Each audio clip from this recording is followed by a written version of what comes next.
DPS Dikke destroys UTTU stage 30 as she can one-shot the final boss, but how do you get to that point? Well, in order to find out, we got to go back to the very start. Okay, so here is the team. It is consisting of Balloon Party, Sonetto, Pickles, and Dikke. And the two most important characters, aside from Dikke, obviously, are going to be my Sonetto and also my Balloon Party. As Balloon Party is here to help sustain my whole team as well, and then Sonetto is here to buff my whole team's damage as well, whilst also sustaining in her own specific ways as well. And the reason why Balloon Party is so important is because all my characters are Insight 2 and not Insight 3, which is going to make me a lot more squishier and make them take a lot more damage than some other people normally would be when they play this game mode. So I've got to make sure I have as much sustain as I possibly can have, which is why I have Balloon Party, as well as Dikke, and that's also why Dikke is the main DPS of this build or this team, as the damage I just take is just crazy high, so I need to make sure I heal as much as possible with my Dikke and also my Balloon Party as well. And then Pickles is also just here because he's Pickles. You really don't need him at all. He's also just here just so I can get ultimates quickly, and that's pretty much it. So yeah, if you don't have Pickles, which a lot of you might not have him, then you can literally replace him with literally any other character in the game, any other sustained character, or any other character that can do a bunch of different things. Like just anyone that can support your team is going to be perfectly fine. So let's get into the fame cards. My Balloon Party, Sonettos, and Pickles fame cards don't really matter at all, apart from this one right here, it being a perfect plan gold, and this is Melania's one, and basically all it is after using an ultimate, all allies will recover HP equals 120% of the user's attack stat, and this is just here to help sustain my whole team as well and just keep them alive. And then another one that is pretty good to help increase the consistency of this run is this one, Adiantum Gold. This one is pretty good because basically whenever Balloon Party dies, she will recover 50% of her lost HP and then will be able to deal increased damage, but that's not really the point of it. It's just to have a free revive. And then I also do have like critic contracts. This one is useless because Eagle, who is the boss, just gets rid of taunt, so it really doesn't matter. This card is just useless. I've got it here because I just don't need anything else because nothing else is needed. But on to the ones that actually do matter, which are Dikke's fame cards. And this one, when the green fire burns gold, this one is one of the most important ones, as I'll get onto why later in a bit because of the actual special fame card that we're going to be using. So all this does is basically it's going to give Dikke her ultimate on the first turn, and this is going to be very, very crucial. And then we also have the gold version of the multi-linguist, if that's how you say that. And basically all this does is basically every time Dikke will take action, her damage dealt will increase by 4%, and I'm pretty sure this can infinitely stack. And just like the Digger's one right here,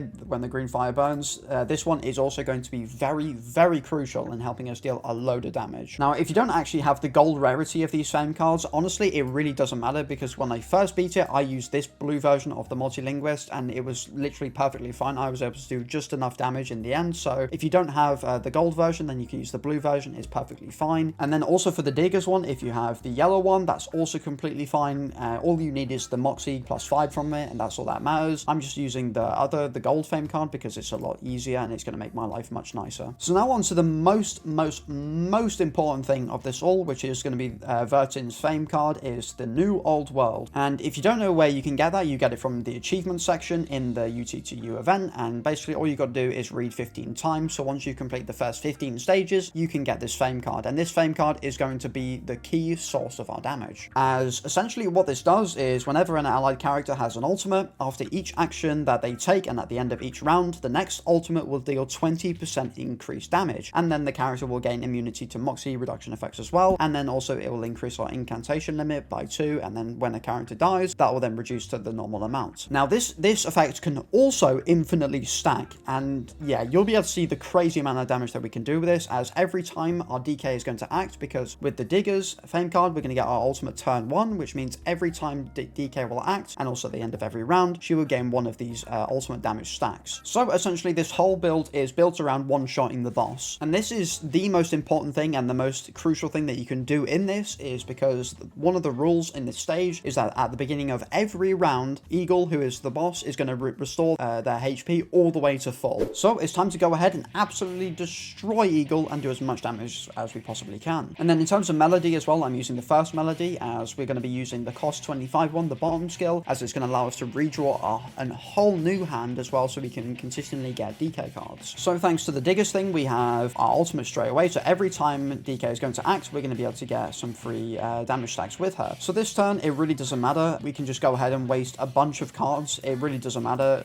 Literally all of this is pointless up until the very, very end. And then also Eagle cannot be disarmed as well, so there's no point in keeping or, wanting to level up Sonetto's card as well, so there's there's no point in that. We are just here to stack damage with DK, and that is literally it. So yeah, this boss can actually be quite difficult, as the normal damage is fine, it's actually not too bad, but when it applies that debuff, as you can see on Pickles, that's when things get a little bit tricky. As basically what Eagle is going to do at the end of every one of her turns, she's going to apply this Super Sense weakness in like an order of characters basically that you have, and what this debuff does, it will decrease your reality defense and also your crit defense as well. And then so then next turn she's then going to use that, and then she's going to do a bunch of damage to that one singular character, meaning this is why you've got to have so much sustain on your whole team. So this turn we're just going to go ahead, heal up a little bit with our DK, and then we're going to pop off and do a little bit of extra damage as well. And then I'm probably just going to thin out my hand from this side so I can merge all of the healing cards together if I need to, and hopefully do a bunch of damage. So there we go, as you can see, 4.7k damage, and then she'll then do 2 more attacks as well, which will then do a lot of damage. And then the Super Sense weakness will then move on to the next character. And there we go. So now the Super Sense weakness is going to go straight onto DK, do a bunch of damage. There you go, 6.3k. And then we do have to get a little bit lucky with the targeting, or else that can happen. So yeah, it is a little bit inconsistent because sometimes you can get really unlucky and have DK just take all of the damage for no reason. But honestly, it is what it is. We're just gonna have to be patient, and hopefully we can actually get a good amount of luck this time. So as always, we're just gonna keep burning away from our cards, and yeah, it's pretty much the same thing over and over and over again. Keep the whole team alive. Make sure we don't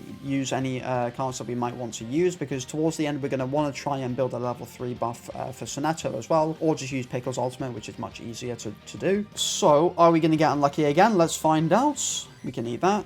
There we go, see? There we go, finally. Right, we got a little bit unlucky, but just about survived. So in terms of also resonate things, you want to make sure DK has as much attack as possible. Damage reduction ones would also be fantastic for this scenario as well. So anything like that would be great. And then also in terms of Psy Cubes that I'm going to be using, I'm pretty much just using the free 6-star Psy Cube on my DK just for the ultimate damage, or the ultimate might damage bonus, and that is literally it. That's the only point of it. So if you got something like that, then that would be great. The free 5-star one that you get, I think it's like Leilani's one, where you do more damage to enemies that are above 50% HP, will also be great as well. Anything that can just increase DK's damage will be great. It would be a great Psy Cube. Then we should be absolutely perfect to go, because I have 28 damage stacks of the ultimate damage, and then 18 unsparing damage bonuses. So we have so much damage buffs right now. It's kind of insane. So what I'm going to do is I'm going to merge this with the Soneto one, just so I can get the penetration rate, and that's literally all it's here for. And then we'll then replace the damage buff with Pickles buff instead. Let's bring it down to ×1 and see the raw power of DK. Here we go, Pickles. How much damage are you going to do? That's what I'm interested to see. Probably nothing too crazy, to be honest. No, I wouldn't be. I'd be very surprised if he did a lot. Let me guess, 10k? Ooh, well, that is way more than I thought. Never mind. Right, DK's card. How much? 11k. And then the ultimate. Here we go. Oh my god.